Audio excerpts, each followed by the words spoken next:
The Deep Space Monitoring Station floated silently around Jupiter like a metal island in the dark. Inside the station, Elena Rodriguez sat at her desk, watching numbers scroll across her computer screen. She had been doing this job for 3 years, listening to the empty sounds of space. Most days, nothing happened, but today was different. Elena's coffee cup stopped halfway to her lips when she heard it. A sound that did not belong in the endless quiet of space. Her fingers moved quickly across the keyboard, trying to find where the sound was coming from. "Computer, run a full scan on that signal," she said. The machine beeped and showed new information on the screen. Elena's eyes grew wide. The signal was coming from very far away, farther than any human had ever been. And it was not random noise. Someone or something had made this signal on purpose. Elena pressed the emergency button on her desk. Red lights began flashing throughout the station. Within minutes, Dr. Marcus Webb ran into the room. He was the station's language expert, a thin man with gray hair who could speak 12 different Earth languages. "What do you have, Elena?" Marcus asked, breathing hard from running. "Listen to this," Elena said, playing the signal through the speakers. The sound filled the room. It was like music, but not any music humans had ever made. It rose and fell in patterns that seemed to mean something. Marcus listened carefully, his head tilted to one side. "This is not natural," Marcus said slowly. "This is communication." "Someone is trying to talk." Elena felt her heart beating faster. "Are you sure?" Marcus nodded. "I need time to study it." "But Elena, if I am right, this changes everything." For the next 6 hours, Marcus worked without stopping. He used every computer program the station had. He looked for patterns in the sounds. He compared them to mathematical sequences. Elena brought him food, but he barely ate. Finally, Marcus looked up from his work. His face was pale. "Elena, call Admiral Harrison right now." Elena had never seen Marcus look so serious. She opened a communication line to Earth's main space command center. Admiral James Harrison appeared on the screen. He was a big man with short gray hair and tired eyes. "What is it, Dr. Webb?" the Admiral asked. Marcus took a deep breath. "Sir, we have received a message from an alien species. They are asking for help." The Admiral's expression did not change, but Elena saw his hands grip the arms of his chair tighter. "Explain," Harrison said. Marcus turned his computer screen toward the camera. "The message uses mathematical patterns that only intelligent life could create. I have been able to translate parts of it. Sir, they are in terrible danger." "What kind of danger?" "They call themselves the Catherine Collective. They are peaceful traders who travel between planets. But something is attacking them. They call these attackers the Devourers." Marcus played a section of the translated message. A strange musical voice filled the room. Even though it was alien, Elena could hear the fear and sadness in it. "Our worlds are burning," the voice said. "Our people are taken. We have never known war. We do not know how to fight. If anyone hears this message, please help us. We are dying." The room was quiet for a long moment. Elena felt tears in her eyes. She had never heard anything so sad. "Where are they?" Admiral Harrison asked. 40,000 light-years away, sir, in the Andromeda sector." Harrison was quiet for a very long time. Elena knew what he was thinking. No human ship had ever traveled that far. It would take months to get there, if they could get there at all. "Sir," Marcus said quietly, "there is something else. The message is getting weaker. Their signals are stopping one by one." "What does that mean?" "I think their planets are being destroyed, sir. When each world dies, its signal stops." Elena watched Admiral Harrison's face on the screen. She had heard stories about him. He had fought in the Mars Wars. He had led the first mission to Alpha Centauri. He was known for making hard choices. "How many ships would we need?" Harrison asked. "Sir, this would require our entire deep space fleet. Every ship we have that can travel that far. And if we go, we leave Earth protected by only our local defense ships." "Yes, sir." Harrison was quiet again. Elena could almost see him thinking through all the problems. The distance was impossible. They did not know what they would find when they got there. They did not even know if the aliens were still alive, but Elena also saw something else in the Admiral's eyes. The same thing she felt when she heard that sad, musical voice asking for help. "Dr. Webb," Harrison said finally, "how long do you think we have before all their signals stop?" Marcus looked at his calculations. "Based on the pattern, sir, maybe 2 weeks, 3 at most." "And how long to get our fleet ready?" "Admiral Harrison could have the ships prepared in 5 days if he made it a priority." Harrison stood up from his chair. Elena could see him making his decision. "Dr. Webb, Elena, I want you both on the first transport to Earth. Bring all your data. We are going to need every piece of information we can get." "Sir," Elena said, "are we really going to try to help them?" Admiral Harrison looked directly at her through the screen.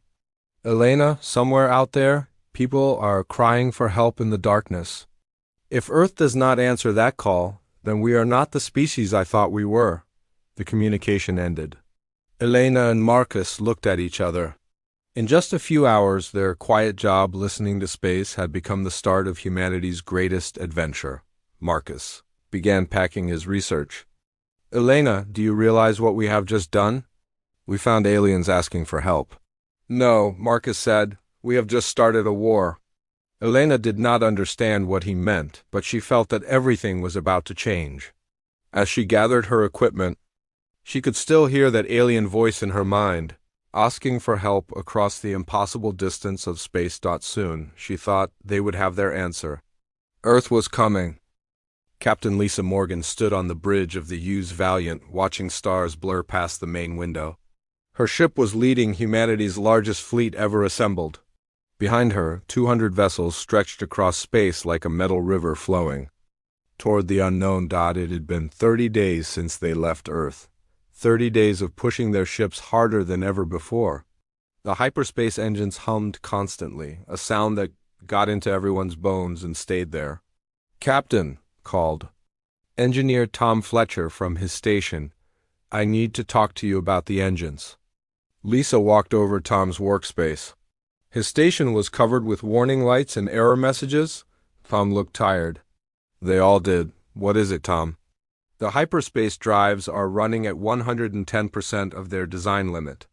We have already had 3 minor failures in the fleet. If we keep pushing like this, we are going to lose ships." Lisa nodded.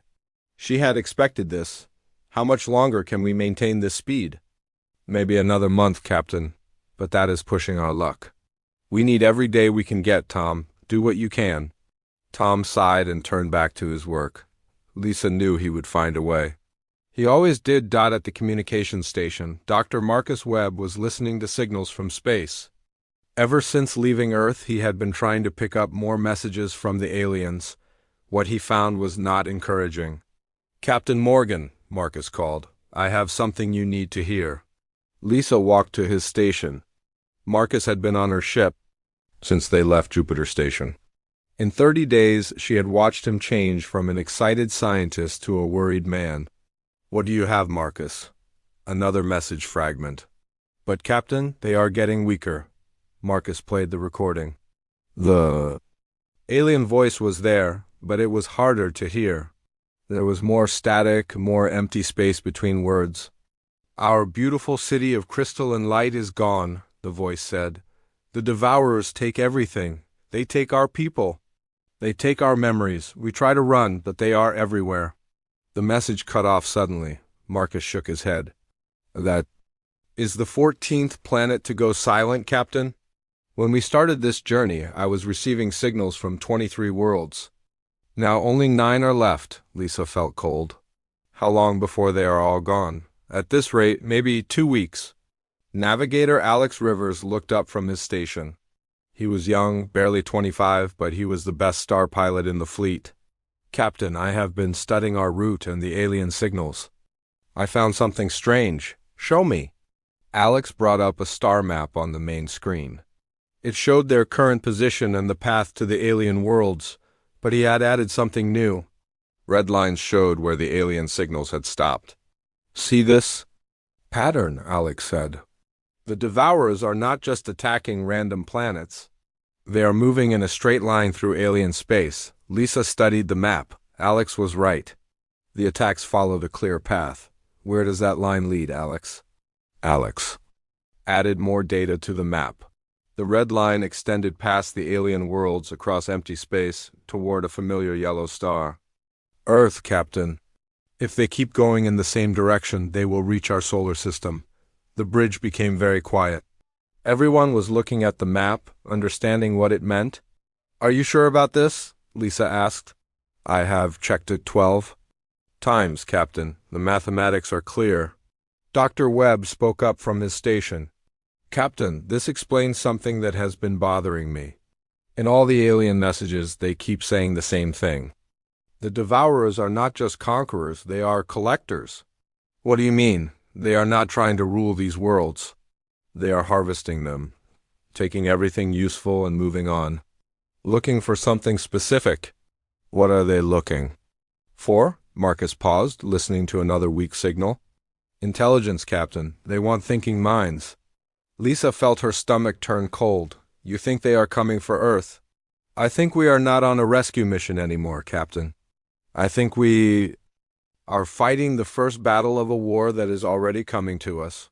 Engineer Tom Fletcher looked up from his repairs.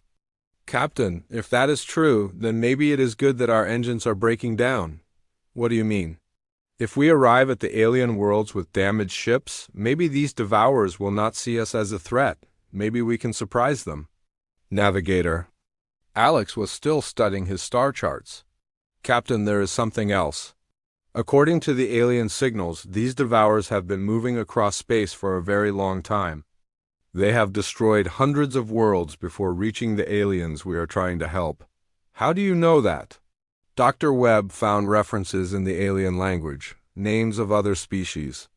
Other worlds, all gone now. Lisa walked to the center of the bridge and looked out at the stars.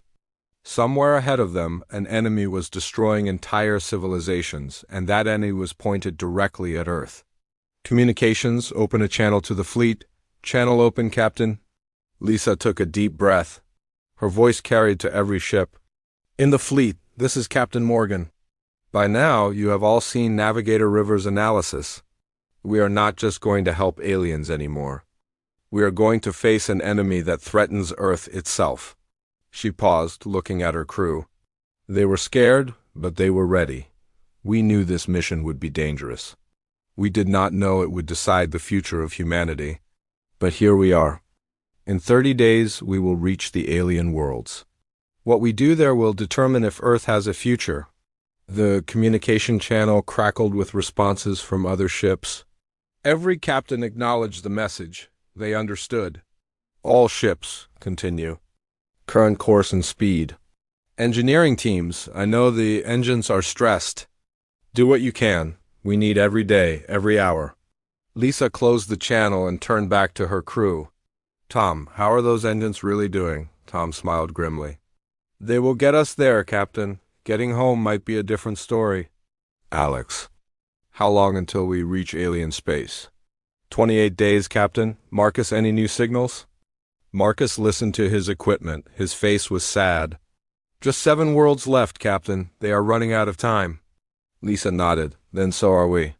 The Hughes Valiant continued through hyperspace, leading humanity toward its first alien war. Behind them, Earth waited, unaware that its fate was being decided by a fleet of ships racing across the galaxy dot in the depths of space. Signals continued to fade as worlds died one by one. The human fleet dropped out of hyperspace into a nightmare. Captain Lisa Morgan stared at the main screen in horror.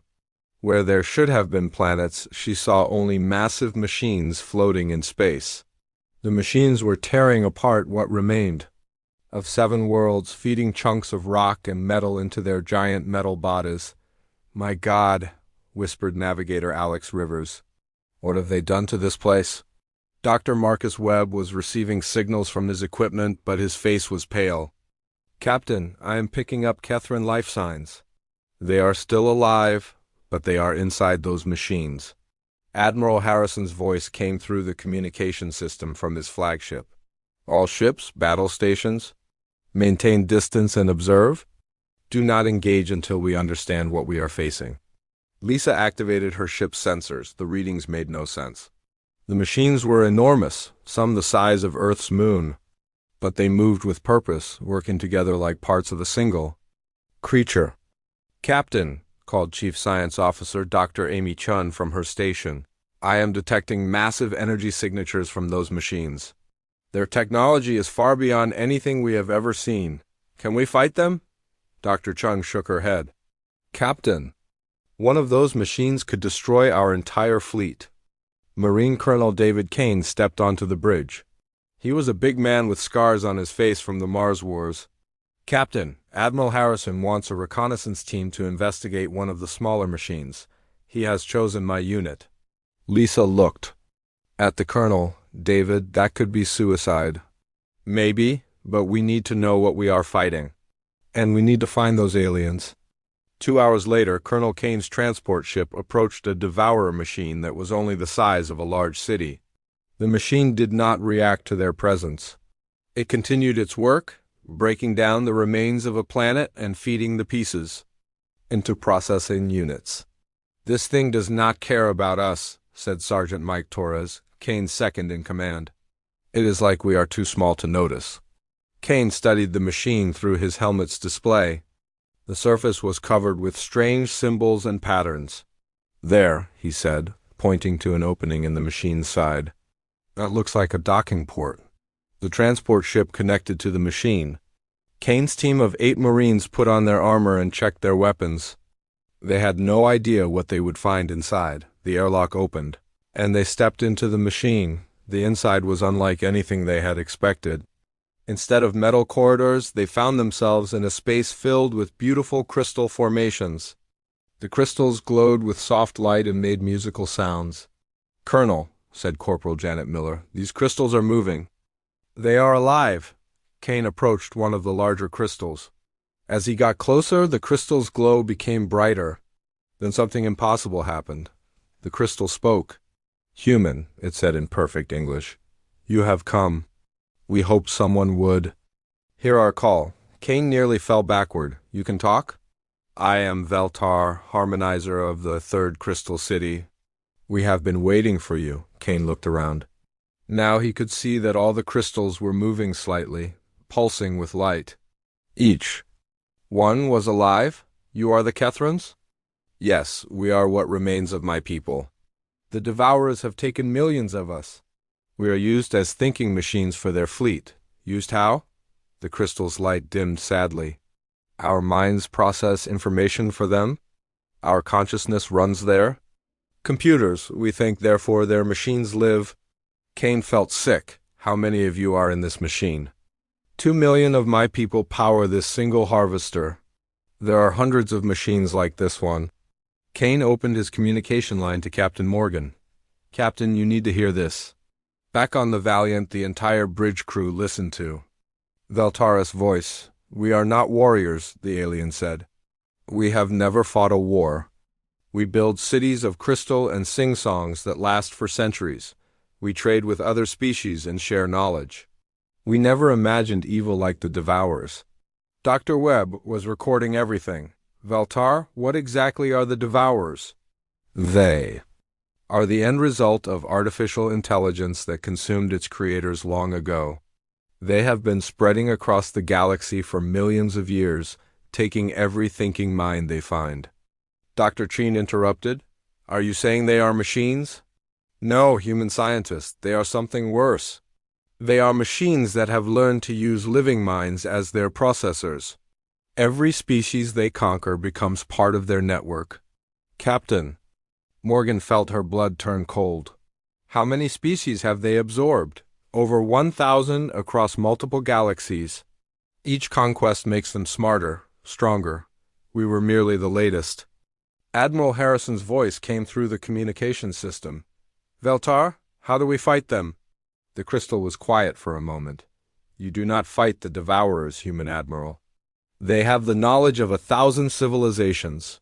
They calculate every possibility and counter every strategy." "Then how do we rescue your people?" "You cannot. To disconnect us from their network would kill us. We have been integrated too deeply." The humans were silent. "They had traveled across the galaxy to help, but there seemed to be no way to help." "Then," Veltar spoke again, "but perhaps there is another way." What do you mean? The Devourers have never encountered a species like yours. Your minds work differently. You do not think in predictable patterns. Dr. Webb leaned forward. How are we different? Every species the Devourers have conquered thinks logically. They solve problems step by step. They make plans and follow them. But humans are chaotic. Is that good or bad? For the Devourers, it is very bad.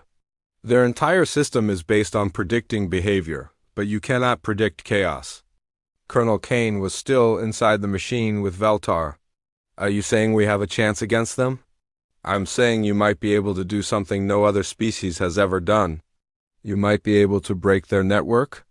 Dr. Chun was studying her readings. Veltar, I am detecting patterns in the machine's energy flow. It is like a computer network, but using living minds as processors.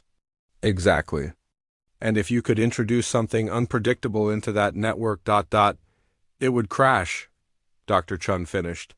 Like a virus in a computer system, but not just any virus, Veltar said. It would need to be something the network cannot understand or predict. Something truly random. Captain Morgan was beginning to understand. Something human. Yes, your chaotic nature could be weaponized against them, Admiral Harrison made a decision. All ships begin detailed scans of the Devourer machines. Science. Teams, work with our new ally to understand their network. Marines, prepare for boarding operations. Admiral, Veltar warned, the Devourers have detected your presence. They are no longer ignoring you. On the main screen, the massive machines began to turn toward the human fleet. Their movements were slow but purposeful. How long do we have? Admiral Harrison asked. They are still calculating how to deal with you. Perhaps 6 hours before they attack. Then we had better learn fast. The human fleet spread out across the system, studying their enemy while the enemy studied them. Neither side fully understood what they were facing, but both knew that the next few hours would determine the fate of millions of minds. The battle began at exactly 0600 hours ship time. The Devourer machines moved toward the human fleet like a slow wall of death. Their massive forms blocked out the stars as they approached. Each machine was the size of a city, and there were hundreds of them. Admiral Harrison stood on the bridge of his flagship, watching the enemy approach. All ships, execute battle plan Chaos. Fighter squadrons, you are cleared to launch. Pilot Commander Rachel Stone gripped the controls of her fighter craft as she led the first wave of attack ships. Behind her, 300 human fighters streamed out of the larger vessels like angry insects. Remember, Rachel said into her communication system, do not fly in formation. Do not follow predictable patterns. Make it up as you go. The human fighters scattered across space in what looked like complete disorder. Some flew straight at the enemy. Others curved in impossible spirals. A few even flew backward while shooting. Inside the Devourer machines, millions of Kethran minds processed the incoming data. They tried to calculate where each human ship would go next, but the calculations kept failing. The humans make no sense, one machine transmitted to another. Their flight patterns follow no logic. Increase processing power. Calculate all possibilities. But there were too many possibilities. Humans did not fly like any other species the Devourers had encountered. They changed direction for no reason. They took risks that defied survival. Instincts.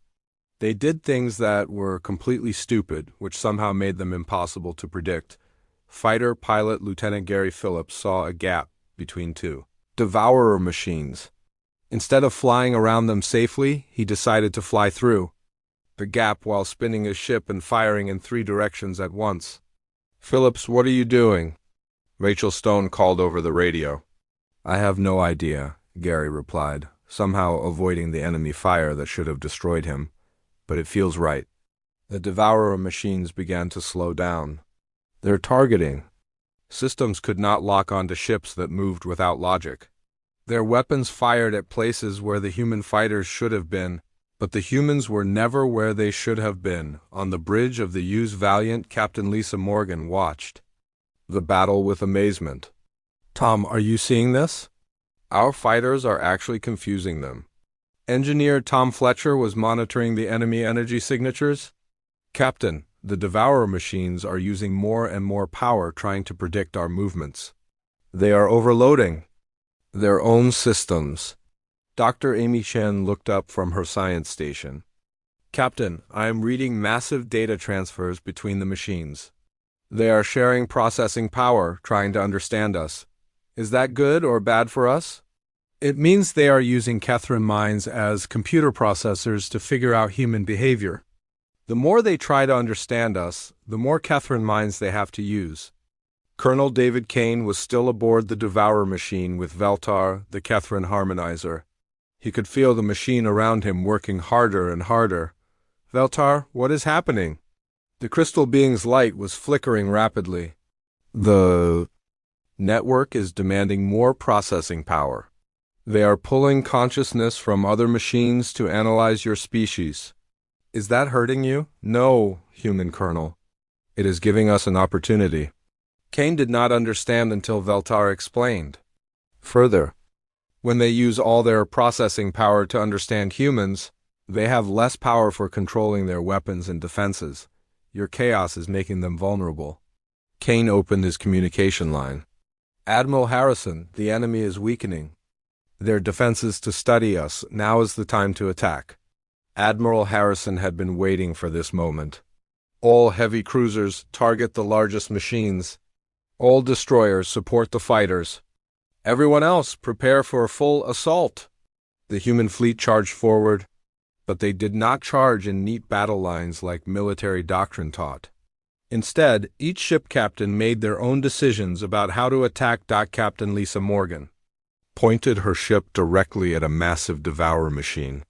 Alex plot a course straight through their formation. Navigator Alex Rivers looked at her like she was crazy.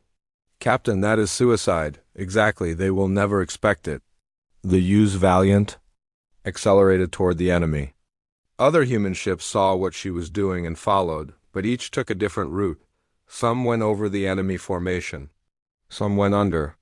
Some zigzagged between the machines. The Devourer network tried to process what the humans were doing. But human tactics did not make sense.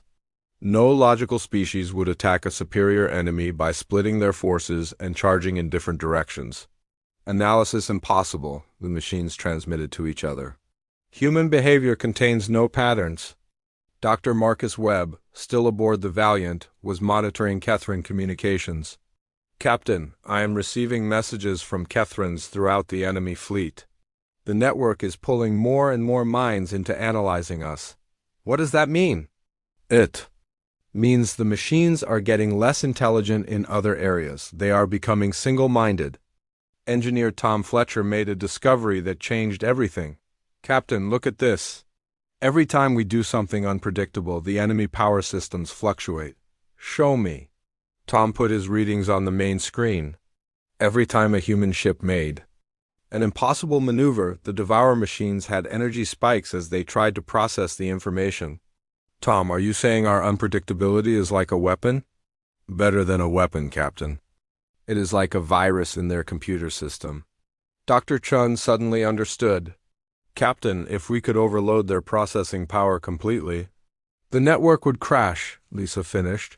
She opened a fleet-wide communication channel. All ships. This is Captain Morgan. I need every pilot to do the most unpredictable thing they can think of, right now.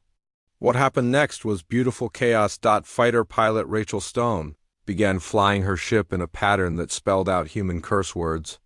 Lieutenant Gary Phillips started firing his weapons in rhythm to an old Earth song.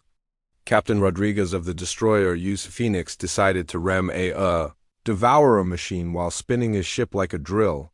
Each human did something that no rational military mind would consider. But together their combined irrationality created something. The Devourer network could not process. Inside the machines, millions of Catherine minds were pulled into trying to analyze human behavior. The network demanded more processing power, then more. Then all of it. Veltar's crystal form began to glow brighter. Colonel Kane, it is working. The network is using every mind to understand humans. They have no processing power left for anything else. the Devourer machines began to slow down. Their weapons stopped firing, their movement became jerky and uncertain. All minds analyzing human chaos, they transmitted, cannot process, cannot understand, cannot predict. The massive machines started to drift in space as their controlling intelligence focused entirely on the impossible task of understanding human unpredictability. Admiral Harrison sought his chance. All ships, full assault. Hit them while they are. Confused, the human fleet struck like a storm of metal and energy. The Devourer machines, their processing power overwhelmed by trying to understand chaos, could not defend themselves effectively. Explosions lit up space as human weapons found their targets. Machine after machine went dark as their systems failed. Under the dual assault of human weapons and human unpredictability, but the victory came with a cost. Half the human fleet was damaged or destroyed. Many good people had died to confuse an enemy that should have been unbeatable. As the battle ended, Captain Morgan looked at the wreckage floating in space. They had won, but barely. Tom, damage. Report, engines are gone, Captain. Life support is stable. We are not going anywhere fast. Dr. Webb was receiving new transmissions. Captain, the Kethrans are free. The network crash released them from Devourer control. On the communication screen, Veltar appeared, his crystal form now glowing with freedom rather than slavery. Humans, Veltar said, you have done something impossible. You have defeated the Devourers through pure chaos. Admiral Harrison's voice came through the fleet communication system. All ships, this is Admiral Harrison. We have achieved victory in the first battle, but this war is far from over. 3 days after the battle, the human fleet floated among the wreckage of destroyed Devourer machines. Half of their ships were gone. The survivors were badly damaged and running on emergency power. Captain Lisa Morgan stood in what remained of her bridge. The main screen was cracked and several control stations were dark. But her ship was still alive, and so was her crew. Captain, called engineer Tom Fletcher, I have managed to get the hyperspace engines partially working. But they will only last for one jump. Will one jump get us home? Tom shook his head. Not even close, Captain. We can maybe travel a quarter of the distance back to Earth. Dr. Marcus Webb was at his communication station, talking with the rescued Kethrans. Over 2 million crystal beings had been freed from Devourer control. They floated in space around the human ships, their bodies glowing with grateful light. Captain, Marcus said, Veltar wants to speak with Admiral Harrison and all ship captains. Lisa opened a fleet communication channel. The surviving human commanders appeared on her screen, along with the crystal form of the Kethran harmonizer. Humans, Veltar began, you have given us something we thought was lost forever. Freedom. We are grateful beyond words. Admiral Harrison's image was tired but determined. Veltar, we are honored to have helped, but we need to discuss what comes next. Yes, there is much you must know. Veltar's crystal form pulsed with different colors as he shared information directly with the human computers. Star maps appeared on every screen showing the true scope of the Devourer threat. The machines you destroyed were only scout units, Veltar explained. The main Devourer fleet contains millions of machines and billions of absorbed minds. Dr. Amy Chin studied the data from her science station. How long before they reach Earth? At their current speed, 18 months.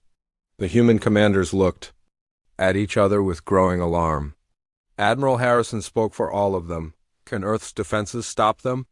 Veltar's light dimmed sadly. No, Earth's military cannot defeat an enemy this large. No single world can. Then what do? You do what no species has ever done before. You unite the galaxy against them. Colonel David Kane, participating from his transport ship, leaned forward. What do you mean? For millions of years, the Devourers have conquered worlds one at a time. Each species fought alone and was defeated alone. But humans have proven something important. Chaos can defeat order. Unpredictability can overcome calculation. Navigator Alex Rivers was studying the star maps. Veltar, are there other species still fighting the Devourers? Yes, scattered across several galaxies there are survivors, refugees who escaped. Small fleets that still resist. But they hide instead of fighting because they believe the Devourers cannot be beaten. But now we know they can be beaten, Captain Morgan said. Exactly. You have shown that the impossible is possible. Now we must spread that knowledge. Dr. Webb was examining the Kethrin data files. Veltar, these records show dozens of other species. Are they all still alive? Many are. The Zoroth warrior clans in the Vega system, the Mindak traders in the Outer Rim, the Takari engineers in the Spiral Arm. All survivors, all hiding. Admiral Harrison made a decision. Then we contact them, we bring them together. That will not be easy, Admiral. Most species do not trust others. They believe cooperation is weakness. Then we show them what cooperation can accomplish, Admiral Harrison said. Looking at the wreckage of Devourer machines around them, Engineer Tom Fletcher interrupted with bad news. Admiral, I hate to break up the planning session, but we have a more immediate problem. Our life support systems are failing. We need to find a safe place to make repairs. Veltar's form brightened. We can help with that. The Kethrons have hidden colonies that survived the Devourer attack. We can guide you to safety. How far? 3 days' travel at your current speed. But Admiral, there is something else you must know. What is it? Veltar hesitated, his crystal form flickering with uncertainty. Some of my people still carry traces of Devourer programming in their minds. It is dormant now, but it could be reactivated. The human commanders went silent. Dr. Chun spoke first. Are you saying some Kethrons could be turned back into Devourer agents? It is possible. The programming is like a sleeping virus. If the Devourers send the right signal, it could wake up. Colonel Kane felt cold. How many of your people have this programming? We do not know. Perhaps all of us. Perhaps none. We cannot tell until it activates. Admiral Harrison faced an impossible choice.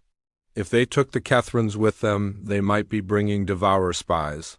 If they left the aliens behind, they would be abandoning 2 million innocent beings to die. In space, Veltar, what do you recommend? Take us with you, Admiral. If some of us become enemies, at least you will know who they are. If you leave us here, the Devourers will find us eventually anyway. Captain Morgan looked at her crew. They were all thinking the same thing. It was a terrible risk. But leaving the Kethrons would be worse than risking betrayal. Admiral, she said, I vote we take them with us. One by one, the other human commanders agreed. They would trust their new alien allies, even knowing the danger? All right, Admiral Harrison. Decided. Veltar, guide us to your hidden colony. We will make repairs and plan our next move. The journey to the Kethrin safe haven took 4 days instead of 3. Several human ships barely made it, their engines failing just as they reached the hidden planet. The world was beautiful beyond human imagination.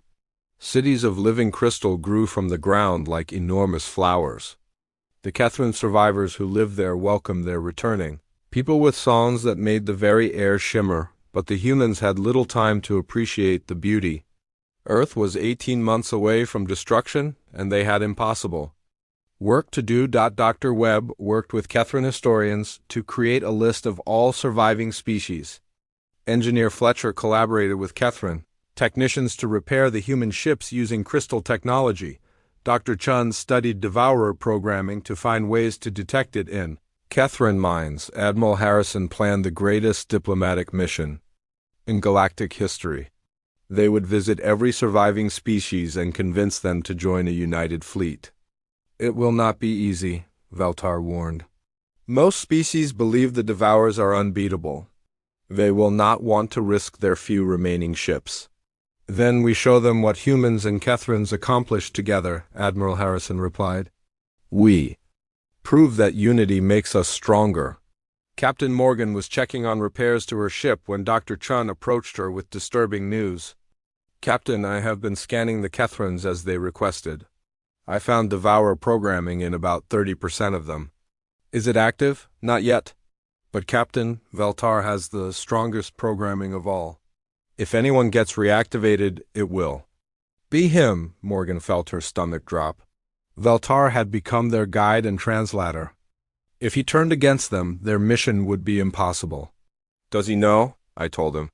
He wants to be isolated from all strategic planning until we can find a way to remove the programming. Can we remove it? Maybe, but it will take time. We do not have. That night, as the human fleet prepared for the long journey to contact other species, Veltar met with Admiral Harrison one final time. Admiral, I must stay behind. If I am compromised, I could lead you into devourer traps. Veltar, we need you. You know the other species. You can translate their languages. I have prepared other Kethrans to help you. They are clean of programming, but I am too dangerous. Admiral Harrison looked at the alien who had become their first ally in this impossible war. Veltar, if we succeed, if we unite the galaxy and stop the Devourers, it will be because you showed us the way. And if you fail, Admiral, at least you tried something no species has ever attempted. You chose to fight for strangers across the galaxy. The next morning, the human fleet departed for their diplomatic mission. Behind them, on a world of crystal cities, Veltar watched them go and began broadcasting a message across the galaxy. It was a message of hope, transmitted in 100 different languages to every corner of space. This is Veltar of the Kethrin Collective. The impossible has happened. The Devourers can be defeated. A species called humans has shown us the way. They fight not for conquest, but for freedom. Not for themselves alone, but for all thinking beings. If you hear this message, if you still believe in liberty, then join them. For the first time in galactic history, we have hope. Admiral Marcus Reed stood on the bridge of the UES Defiance, watching the stars through the massive viewscreen. The year was 2387, and humanity had been part of the Galactic Federation for only 5 years. They were still considered the new kids. On the block, barely trusted with patrol duties on the outer rim of civilized space, the bridge was quiet except for the soft hum of engines and the occasional beep from control panels. Navigator Lucia Torres checked their position near the Kepler system, while Communications Officer David Park monitored the usual chatter from Federation ships and trading vessels. Another peaceful day in paradise, Park muttered, adjusting his headset. He had been hoping for something more exciting than listening to cargo ship schedules and weather reports from mining colonies. Reed smiled slightly. At 52, he had commanded ships for over 20 years, but leading humanity's flagship was still a dream come true. The Defiance was not the biggest ship in the Federation fleet, but it was built with human engineering and human determination. Every bolt and wire represented humanity's journey from a single planet to the stars. Sir, we're receiving a transmission, Park suddenly announced, his casual tone replaced by confusion. It's strange. Multiple frequencies, overlapping signals. Reed turned toward the communications station. Put it through. The bridge speakers crackled to life with a sound that made everyone freeze. It was not one voice, but many voices, all speaking at once in different alien languages. The words were garbled and desperate, filled with panic and terror. Double quotes, please, help us, came through in broken Federation standard. The Devourers, they came from the dark. Worlds going silent, Helix Nebula, Dime left. The transmission cut to static, then nothing. Torres looked up from her navigation console, her face pale. Sir, that signal came from the Helix Nebula. That's a restricted zone. No one is supposed to go there, Reed nodded grimly. The Helix Nebula was marked as off-limits by the Federation Council. No explanation was ever given, just orders that all ships must stay away. It was one of many mysteries that the older alien species never discussed with newcomers like humanity. Park, try to clean up that signal. I want to know exactly what we heard. Already on it, sir. Park's fingers flew over his controls. I'm getting fragments. Multiple species. Xanthari, Nexian, maybe Alterian. They're all saying the same thing, something about devourers and darkness. Reed felt a chill run down his spine. In his years of military service, he had learned to trust his instincts. Right now, those instincts were screaming that something was very wrong. Torres, set course for Federation Command. We need to report this immediately. The journey to the nearest Federation base took 3 hours. During that time, Reed tried to make sense of what they had heard. The Helix Nebula was hundreds of light years away from any settled system. What could be happening there that would cause such panic? At Federation Command, Reed found himself facing Chancellor Voss of the Alterian High Council. The Alterians were one of the founding species of the Federation, tall and elegant with silver skin and large dark eyes. They were also known for their careful, diplomatic approach to everything. "Admiral Reed," Voss said in his smooth voice, "I understand you have concerns about some transmission your ship received." "Yes, Chancellor. We intercepted a distress call from the Helix Nebula. Multiple species crying for help, mentioning something called the Devourers." Voss waved one of his long-fingered hands dismissively. "Sensor ghosts, Admiral. The Helix Nebula is known for electromagnetic interference. Your human equipment probably misinterpreted natural phenomena." Reed felt his jaw tighten. "With respect, Chancellor, this was not sensor interference. These were real voices, real fear." "Admiral, the Helix Nebula has been surveyed many times over the centuries. There is nothing there but empty space and cosmic dust. I order you to return to your patrol route and forget this incident. And if there really are people in distress?" Voss's expression hardened. "Then they chose to enter forbidden space against all warnings. The Federation cannot risk ships and lives on impossible rescue missions." Reed left the meeting feeling frustrated and angry. He had spent his entire career following orders, but something about this situation felt different. The fear in those voices had been real, and dismissing it as sensor ghosts felt wrong. Back on the Defiance, Reed called his senior officers to the briefing room. Along with Torres and Park, he had summoned his tactical officer, Commander Elena Vasquez. She was a tough woman who had served with Reed for 10 years, and he trusted her judgment completely. "Tell me what you think," Reed said. Playing the cleaned-up transmission, Vasquez listened carefully, her expression growing darker with each word. "Sir, I've been tracking similar signals for the past 3 weeks. Short bursts, always from the same general direction, and there's something else." She activated the holographic display, showing a map of the local galactic region. Several star systems were marked with red dots. "These systems have gone completely silent in the past month. No communications, no trading ships, no Federation check-ins. Command says it's just equipment failures, but the pattern is moving toward the Helix Nebula." Reed studied the map. "The pattern was clear once you knew what to look for.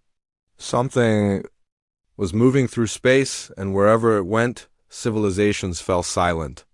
"How many people are we talking about?" Reed asked quietly. "Conservative estimate? 50 billion sentient beings across 7 star systems." The briefing room fell silent. Reed looked at each of his officers, seeing the same realization in their eyes. The Federation was wrong. This was not sensor interference or equipment failure. Something terrible was happening, and they were the only ones who seemed to notice. "Sir," Torres said carefully, "if we investigate this without orders, we could be court-martialed. Humanity could lose its Federation membership." Reed nodded. "I know, but if we don't investigate and 50 billion people die because we followed orders... He paused, thinking of his own family back on Earth. "I joined the military to protect people, not to stand by while they're slaughtered." Vasquez leaned forward. "What are you thinking, sir?" Reed stood up, his decision made. "We're going dark. Cut all communications with Federation Command. Send a message to our other ships in the patrol fleet.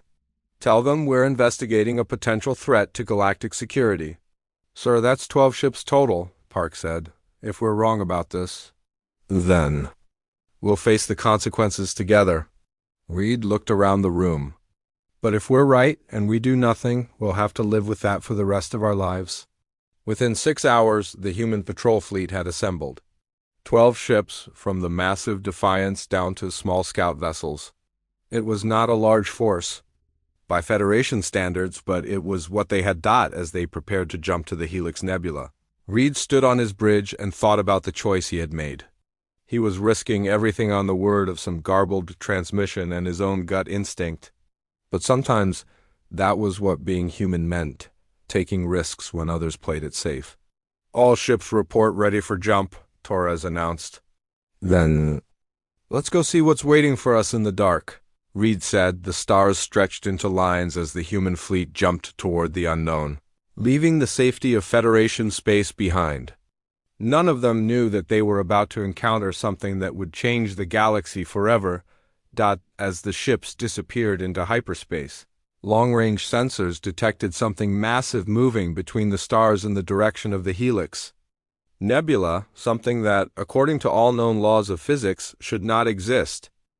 The human fleet dropped out of hyperspace at the edge of the Helix Nebula, and what they saw made everyone on every bridge fall silent. Where there should have been empty space and cosmic dust, there was a graveyard. Hundreds of alien ships drifted dead in the void. Some were massive dreadnoughts that dwarfed even the Defiance. Others were small civilian vessels that had probably been trying to escape whatever had killed them. All of them were dark, their hulls scarred and twisted in ways that hurt to look. Captain Jake Morrison stood on the bridge of the UES Shadow, the fleet's reconnaissance ship. His job was to scout ahead and gather information, but nothing in his training had prepared him for this sight. "Admiral Reed to all ships," came the voice over the comm. "Maintain formation and stay alert. Shadow, you're cleared to investigate the wreckage." Morrison nodded to his crew. "Take us to that big one," he said, pointing to what looked like a Xanthari dreadnought.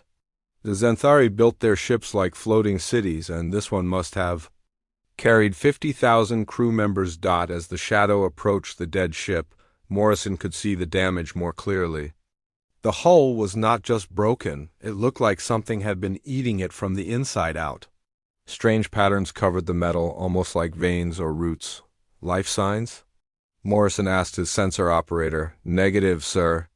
But there are some power readings deep inside, emergency systems, maybe?" Morrison made the decision that would haunt his dreams for years to come. "Prep a boarding party. We need to know what happened here." The boarding team consisted of Morrison, 2 security officers, and Dr. Rachel Kim, the fleet's xenobiologist. Dr. Kim was a small woman with sharp eyes who had spent her career studying alien life forms. She would be their best chance of understanding. Whatever they found, the airlock on the Xanthari ship opened with a hiss, revealing corridors that should have been bustling with activity. Instead, they found silence and shadows. Emergency lighting cast eerie red patterns on the walls, and the air felt thick and wrong. "Stay together," Morrison whispered into his comm, "and keep your weapons ready." They moved through the ship carefully, following the main corridor toward the command center. The Xanthari were a proud warrior race, and their ships were built like fortresses, but something had gotten through all their defenses. "Captain," Dr. Kim called softly, "you need to see this." Morrison joined her at what looked like a crew quarters. Inside, frozen in the dim emergency lighting, was a Xanthari warrior. But he was not simply dead. He had been crystallized, turned into some kind of dark crystal that still held his shape. His face was locked in an expression of pure terror. "My God," one of the security officers whispered. "What could do this?" Dr. Kim scanned the crystallized warrior with her instruments. "It's not just the body. The crystal formation extends into the ship's walls, the deck plating. Whatever did this, it's been feeding on both organic and inorganic matter." They found more crystallized crew members throughout the ship. Hundreds of them, all frozen in their final moments of horror. But in the command center, they found something different, a message. The Xanthari commander had managed to record a final log. Before whatever happened to his crew happened to him, Dr. Kim worked to translate the alien language while Morrison watched the corridors nervously. "Got it," Dr. Kim said. "He calls them the swarm from dark space. Says they came without warning, consuming everything in their path. The ships tried to run, but the swarm was faster." "Does he say where they went?" Dr. Kim's face went pale. "Toward the Federation core. Worlds, and Captain, This message is only 3 days old. Morrison felt ice in his veins. They were not investigating an old battlefield. They were following in the wake of something that was still out there, still moving, still consuming. The shadow returned to the fleet, and Morrison reported his findings to Admiral Reed. The news spread quickly through all 12 ships, and Morrison could feel the fear growing among the crews. They were facing something that could crystallize entire civilizations, and they had no idea how to fight it. "Sir?" came a new voice over the comm. It was Lieutenant Harris from the UES Explorer, another scout ship. "We're detecting a faint power. Signature deeper in the nebula. It's not swarm technology, looks like a hidden base." Reed made the decision to investigate. If there were survivors, they needed to find them. If there were answers, they needed those too. The hidden base was built inside a large asteroid, cleverly concealed from most sensors. As the human fleet approached, they received a weak transmission. "Unknown ships, identify yourselves." "This is Crate of the Nexian Defense Force. If you're with the swarm, know that we'll fight to the last being," Morrison smiled grimly. "Not swarm. We're human, from the Galactic Federation. We received your distress calls." There was a long pause. Then, "Human? But the Federation abandoned us. They said the nebula was off limits." "The Federation said a lot of things," Reed's voice cut in. "We're here now. Request permission to dock." The asteroid base was a patchwork of different technologies, built by desperate survivors from 7 different species. Morrison had never seen anything like it. Xanthari weapon systems connected to Nexion life support, powered by Alterian energy cores that had been jury-rigged by species he didn't even recognize. Crade met them at the airlock. He was a Nexion with 4 arms and blue-scaled skin, but his usual proud bearing was broken by exhaustion and fear. Behind him were maybe 200 survivors, all that remained of billions of sentient beings. "How long have you been here?" Dr. Kim asked. 4 months, Crade replied. "Ever since the swarm hit the Centauri system. We've been hiding, trying to send out distress calls, hoping someone would come." "Tell us about the swarm," Reed said. Crade led them to the base's command center, where holographic displays showed the path of destruction. They came from outside the galaxy, from the dark space between star systems. Biomechanical ships, each one the size of a city. They don't just destroy, they consume. Matter, energy, information, everything. Dr. Kim studied the displays with growing horror. They're learning, she realized. Each system they hit, they adapt. They take the technology, the tactics, everything. That made each species unique. 17 star systems, Crade said quietly. 17 civilizations, gone. And they're heading toward the Federation core worlds.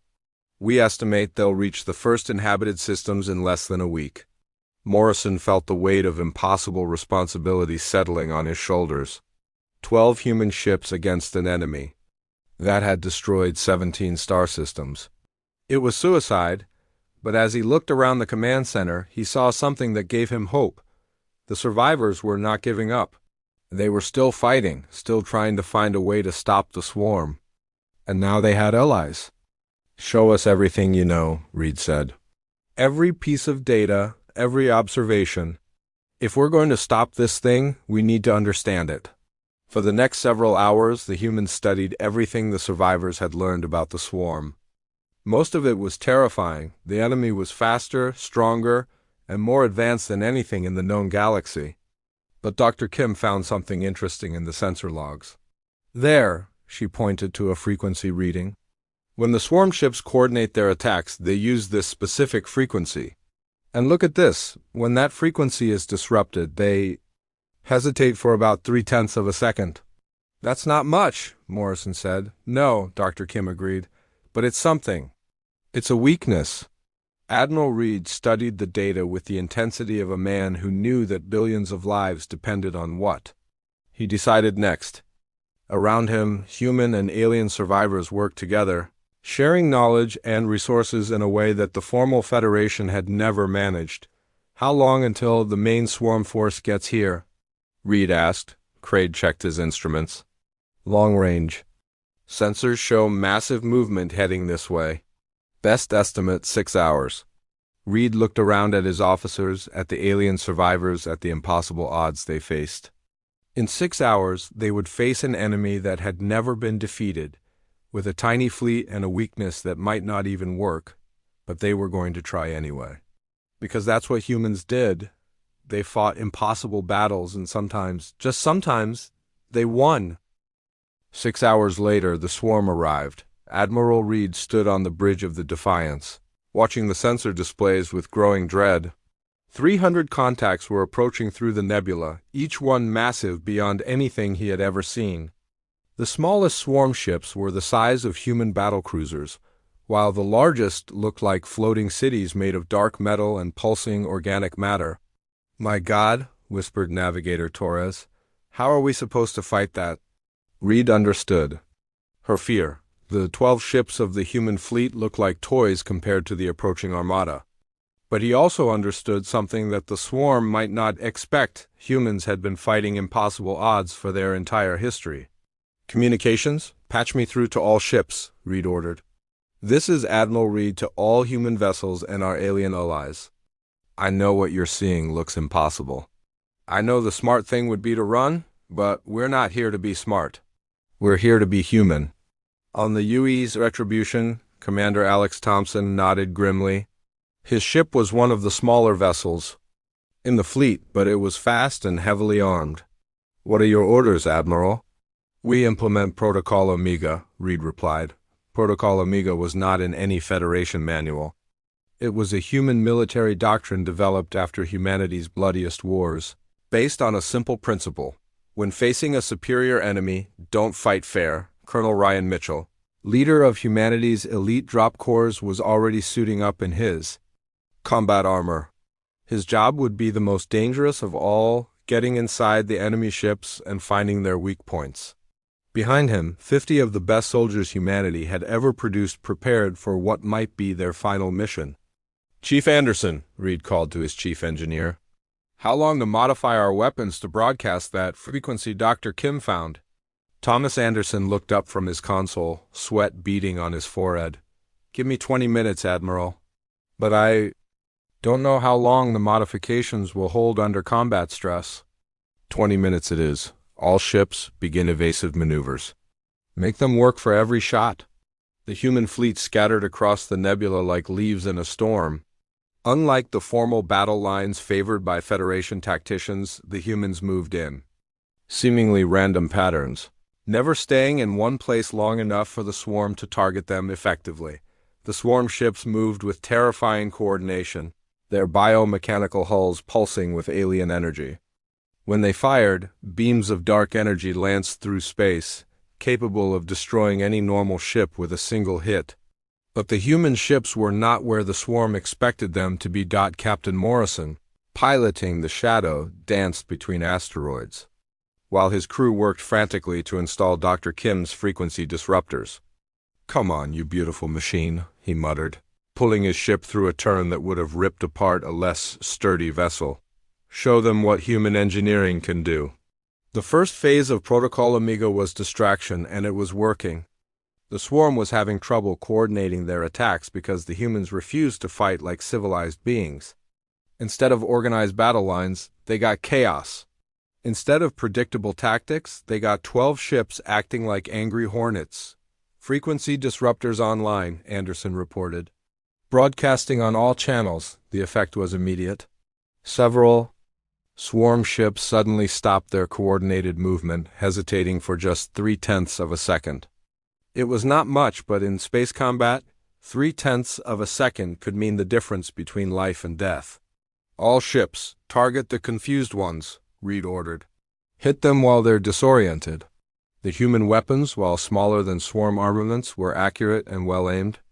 Missiles and energy beams struck swarm ships at their weakest points, causing damage that should have been impossible for such small vessels to inflict. But the swarm was learning. Already, Reed could see their ships adapting to the frequency. Disruption, finding ways to maintain coordination despite the interference. The window of opportunity was closing fast. "Phase 2, Reed announced. Morrison, get your team ready for infiltration. Phase 2 was the most dangerous part of the plan.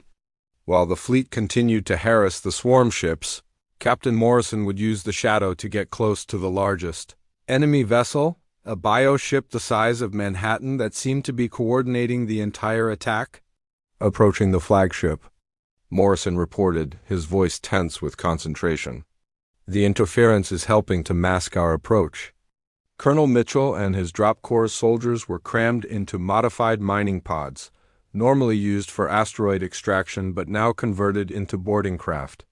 The pods were small, stealthy, and expendable, perfect for getting soldiers inside enemy ships without being detected. Remember, Mitchell told his team over the comm, we're not trying to destroy this ship, we're trying to find out how it works. Look for command centers, communication nodes, anything that might be controlling the other ships.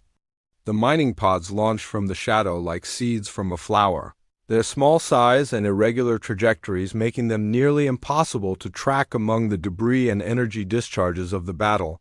Most of them made it to the swarm flagships hull, where they used industrial cutting lasers to burn through the biomechanical armor inside the swarm ship. Mitchell's team found themselves in a nightmare landscape. The corridors were not built for any recognizable life form. They curved and twisted like the inside of some vast organism, with walls that pulsed with organic rhythms and floors that felt disturbingly warm underfoot.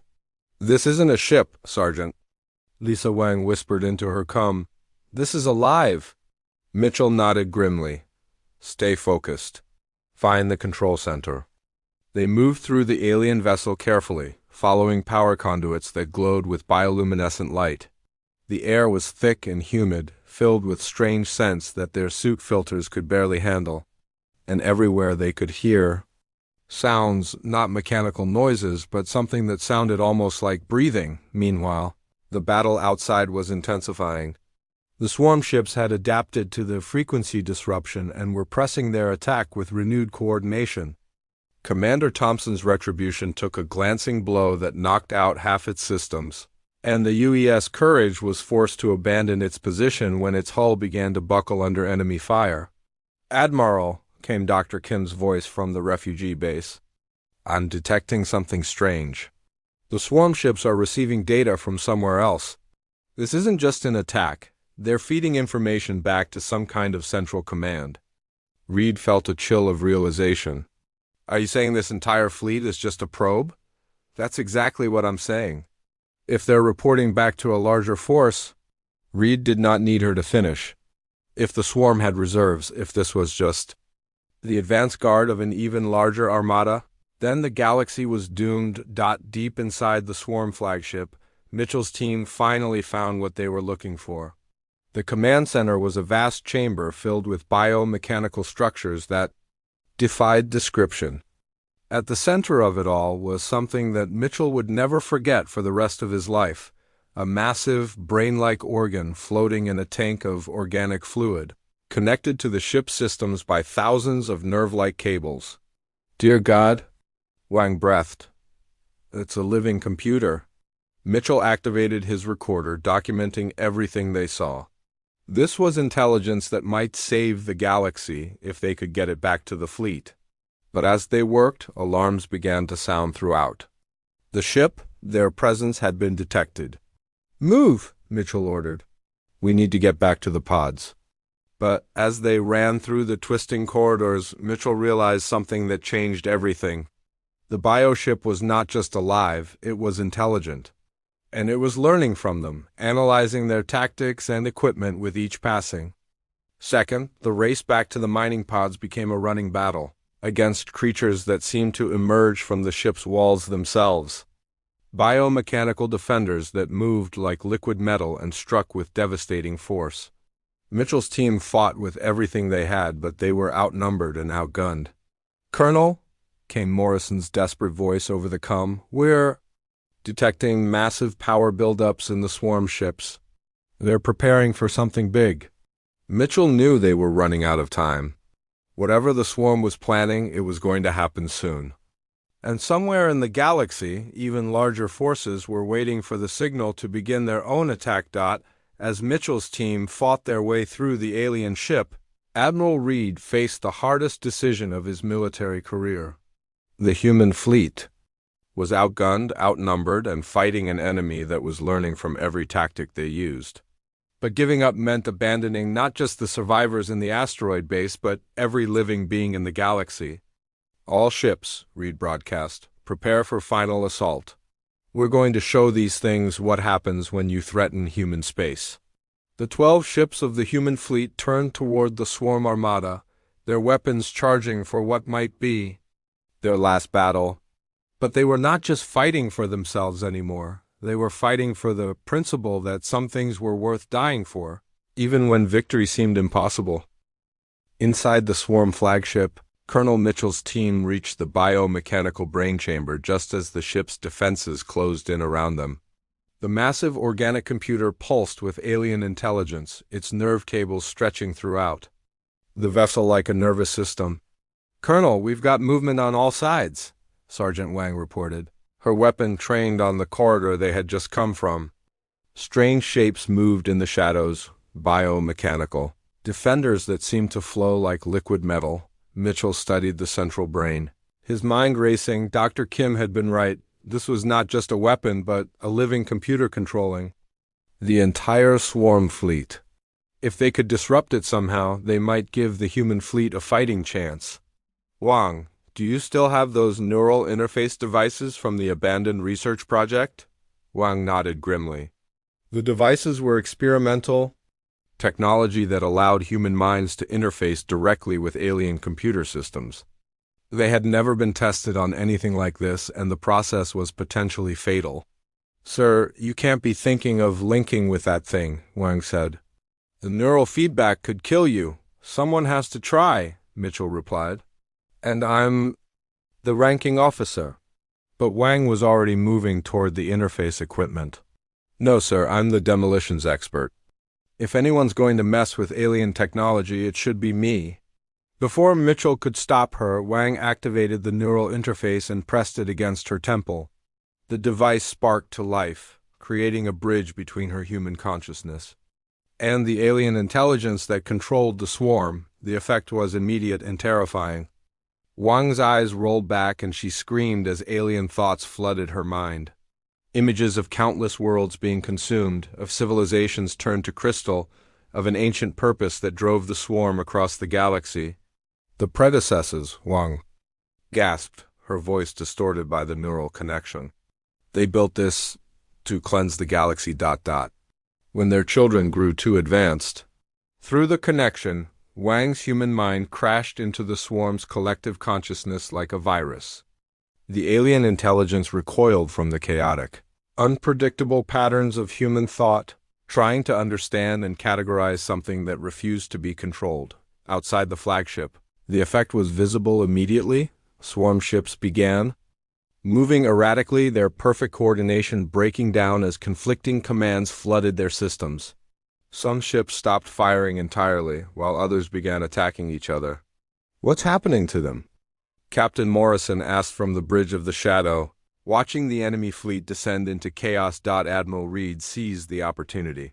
"All ships, press the attack. Target the confused vessels," but the victory was short-lived. Even as Wang's mind fought against the swarm consciousness, Mitchell could see that the effort was killing her. Blood streamed from her nose and ears as the alien intelligence tried to purge the human presence from its network. "Wang, disconnect," Mitchell ordered. "That's enough." "Can't," Wang replied through gritted teeth. "It's learning, adapting to my presence. If I disconnect now, it'll be immune to neural attacks." She was right. Mitchell could see the alien brain pulsing faster, its biomechanical systems working to understand and counter the human neural patterns. In minutes, the swarm would regain full control and be stronger than before. Wang made the ultimate sacrifice. Instead of trying to disconnect safely, she overloaded the neural interface, sending a massive feedback pulse through the swarm network. The alien brain convulsed, its control systems temporarily overwhelmed by the chaotic burst of human consciousness. Sergeant Wang collapsed, her sacrifice buying precious minutes of confusion among the swarm fleet. But Mitchell knew it would not be enough. They needed to get the intelligence they had gathered back to Admiral Reed. Meanwhile, the space battle had become a desperate running fight. Commander Thompson's Retribution was badly damaged, its hull scarred by swarm energy weapons. The U's Courage had been forced to retreat when its engines began failing, and half the human fleet was operating on emergency power. "Admiral," Thompson reported, "we can't keep this up much longer. These ships are too powerful." Reed understood the situation perfectly. In a conventional battle, the swarm would eventually overwhelm them through sheer firepower. But humans had never been good at conventional battles. "All ships implement Thompson Protocol." Reed ordered. Thompson Protocol was named after an ancient Earth naval tactic, ramming attacks. In space, a ship traveling at high velocity could inflict massive damage even against a larger opponent, especially if the attacking ship's reactor was set to overload on impact. "Sir," Torres said quietly, "that's a suicide mission." "No," Reed replied, "that's a human mission." Commander Thompson was the first to volunteer. His ship was already damaged and running on reduced power, perfect for a ramming attack. "Retribution to all ships, it's been an honor serving with you." The Retribution accelerated toward the largest swarm ship, its reactor building toward critical overload. Thompson's crew had been evacuated to escape pods, but Thompson himself remained at the helm, guiding his ship through the enemy's defensive fire. The alien refugees watching from their asteroid base could not believe what they were seeing. The humans were deliberately sacrificing their ships to damage the enemy fleet. It was a tactic that no civilized species would ever consider. "They're insane," one of the Xanthari survivors whispered. "No," Crave replied, his forearms working frantically at his console. "They're magnificent." The Retribution struck the swarm ship at full velocity, its overloading reactor creating an explosion that could be seen from across the nebula. The enemy vessel, massive as it was, buckled and broke apart under the impact, but Thompson's sacrifice inspired the other human ships. One by one, the most damaged vessels turned toward enemy targets, their crews evacuating while their captains prepared for final attacks. The UES Courage, her engines failing, rammed a swarm destroyer. The U's Valiant, with half her weapons offline, took out an enemy cruiser in a blaze of nuclear fire.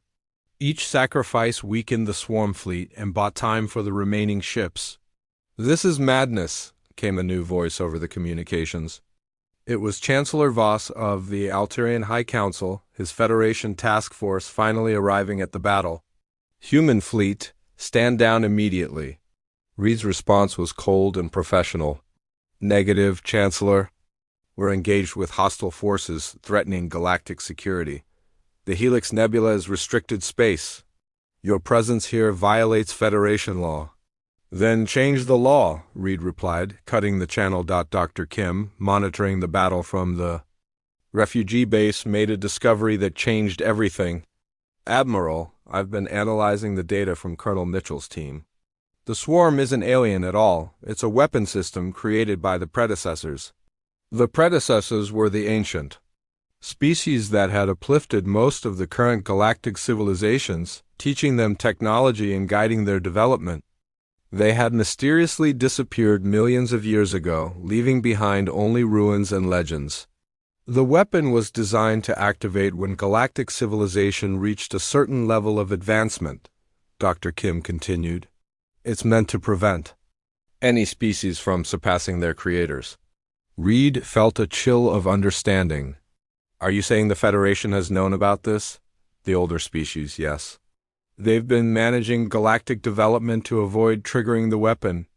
But humanity's rapid advancement, our unpredictable nature, we've upset the balance." As if to confirm her words, Chancellor Voss's next transmission revealed the horrible truth. "Admiral Reed, you don't understand. The swarm activation was inevitable.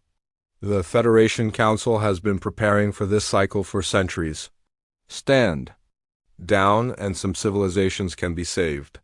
Reed realized that the Federation was not trying to stop the swarm, they were managing it, using smaller species as shields while the older civilizations hid in protected systems. waiting for the weapon to run its course. All ships, Reed broadcast, you've heard the truth.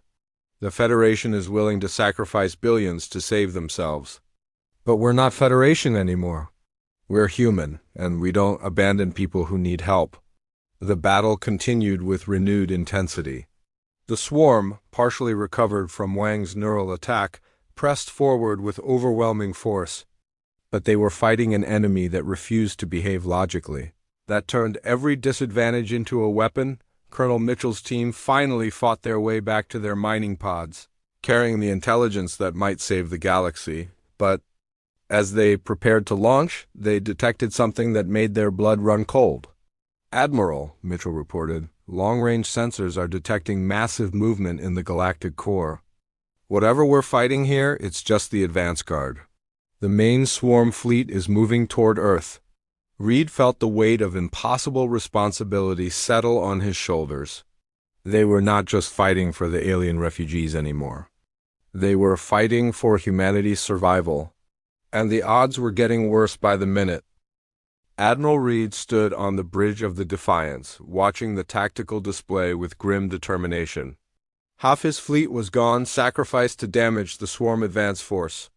But their heroic actions had bought something precious: time and knowledge. "Communications Officer Stevens, patch me through to all Federation channels," Reed ordered. "It's time to tell the galaxy the truth."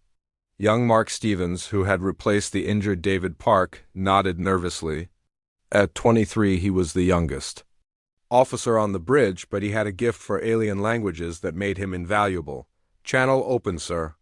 You're broadcasting to every Federation world." Reed took a deep breath. "Citizens of the galaxy, this is Admiral Marcus Reed of the Human Fleet. For centuries, your leaders have lied to you. The swarm is not a natural disaster. It's a weapon created by the predecessors to prevent any species from advancing beyond their control." Chancellor Voss's angry voice cut across the transmission. "Reed, you're committing treason against the Federation." "The Federation is committing genocide," Reed replied calmly. "They've been using smaller species as shields, allowing the swarm to periodically thin the galactic population while they hide in protected systems." Stevens, monitoring alien communication channels, began translating responses as they flooded in from across the galaxy. "Sir, the refugee species are confirming your broadcast. The Nexians, the Zenthari, the Valdorians, they're all saying the same thing. Their governments knew about the swarm but did nothing to warn their people." For the first time in galactic history, the truth was spreading faster than official channels could contain it. The younger species, the ones who had been written off as expendable, were learning that they had been betrayed by those they trusted. But Reed knew that outrage would not be enough to stop the swarm. They needed action, and they needed it now. "Dr. Kim, what's the status on that data from Colonel Mitchell's team?" Dr. Kim looked up from her analysis station, her face pale but determined.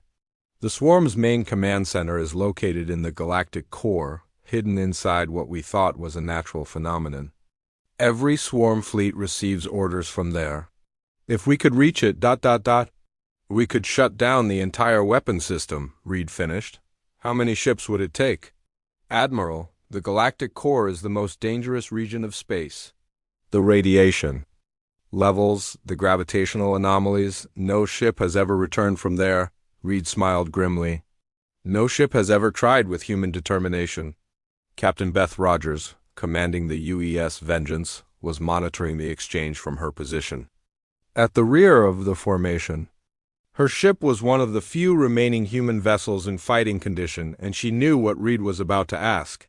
"Admiral, the Vengeance volunteers for the mission," Rogers announced. "We've got the best navigation systems in the fleet, and a crew that's too stubborn to die." But before Reed could respond, something unexpected happened. Stevens began receiving transmissions in dozens of alien languages, all saying the same thing. "Sir, the refugee species want to join the mission. Ship after ship, they're volunteering to go with us to the galactic core." Craig's voice came over. "The communications from the asteroid base. Admiral Reed, the Nexian survivors wish to contribute our ships to your mission. For too long we have hidden while others fought, no more. Similar messages came from Xanthari warriors, Valdorian scientists, and species that had been scattered by the swarm. They were offering their damaged ships, their expertise, and their lives to stop the weapon that had been designed to control them. Red felt something he had never experienced before, the weight of an entire galaxy's hope resting on his shoulders. All volunteers, this is a one-way mission. The Galactic Core will probably kill us all before we even reach the Swarm Command Center. Then we die free, came the reply from a dozen different species. The combined fleet that assembled for the mission to the Galactic Core was unlike anything in recorded history. Human ships flew alongside alien vessels that had been enemies for centuries. Former Federation members worked with species that had been dismissed as primitive, all united by a common goal to break the chains that had bound galactic civilization for millions of years. But Chancellor Voss was not finished. Reed, I order you to stand down. The Federation will not allow you to disrupt the natural order. The Federation is dissolved, Reed replied. As of now, we're forming a new galactic alliance based on cooperation, not control. The journey to the Galactic Core took 18 hours through the most dangerous region of space imaginable. Ships were battered by radiation storms that would have killed unprotected crews. Gravitational anomalies twisted space itself, making navigation nearly impossible, but Captain Rogers proved that human stubbornness could overcome physics. Using techniques developed by human deep space explorers, she guided the fleet through hazards that had claimed countless previous expeditions. Contact ahead, Stevens reported as they approached the Galactic Core. It's massive, sir. Bigger than anything we've ever seen. The Swarm command ship was built into the structure of space. Itself, a biomechanical construct that fed on the energy of dying stars. It had been growing for millions of years, becoming more powerful with each galactic cycle. All ships, attack formation, Reed ordered. Remember, we're not trying to destroy this thing, we're trying to reprogram it. The final battle was beyond anything the galaxy had ever witnessed. The command ship defended itself with weapons that manipulated gravity and time. Ships were crushed by artificial black holes or aged centuries and seconds, but the combined fleet fought with desperate courage. Human ingenuity combined with alien knowledge created tactics that the ancient weapon could not predict. When conventional weapons failed, they used the environment itself as a weapon, redirecting stellar energy and gravitational forces. Captain Rogers led her ship in a desperate assault on the command center, her crew working frantically to plant the reprogramming device that Dr. Kim had created from Colonel Mitchell's data. Vengeance to all ships, Rogers reported as her vessel penetrated the enemy's defenses. We're inside. Beginning the upload now. The reprogramming process took only minutes, but they were the longest minutes in galactic history. As the new instructions spread through the swarm network, the ancient weapon began to shut down its attack protocols. It's working, Dr. Kim reported from her monitoring station. Swarm fleets across the galaxy are standing down. But the victory came at a cost. The Vengeance, damaged beyond repair by the assault, could not escape the command ship's gravitational field. Captain Rogers and her crew made the final sacrifice, staying at their posts to ensure the reprogramming was complete. Tell my family I died free, Rogers said in her final transmission. As the swarm weapon powered down, something miraculous happened throughout the galaxy. Species that had been enemies for centuries began working together. The rigid hierarchy of the Federation crumbled. Replaced by a new alliance based on mutual respect and cooperation, Admiral Reed found himself elected as the first leader of the Galactic Alliance. Not because he sought power, but because he had proven that leadership meant serving others, not controlling them. Standing on the bridge of a new flagship built with technology from a dozen different species, Reed looked out at the stars with hope for the first time in months. The galaxy was finally free to grow and explore without artificial limits. Admiral, Stevens reported, we're receiving congratulations from species we've never even met. Word is spreading to the outer rim and beyond. Reed nodded, thinking of all the brave beings who had sacrificed everything to reach this moment. Sergeant Wang, who had given her life to disrupt the swarm network, Commander Thompson and Captain Rogers, who had died so others could live, and countless others who had chosen to fight rather than submit to an unjust system. "Set course for the unknown regions," Reed ordered. "It's time to see what else is out there." As the ships of the New Galactic Alliance jumped into hyperspace, heading toward unexplored regions of the galaxy, they carried with them the most powerful force in the universe, the idea that all beings deserved freedom, and that sometimes the impossible was just another word for something that had never been tried by humans. The galaxy would never be the same. And that was exactly what humanity had intended.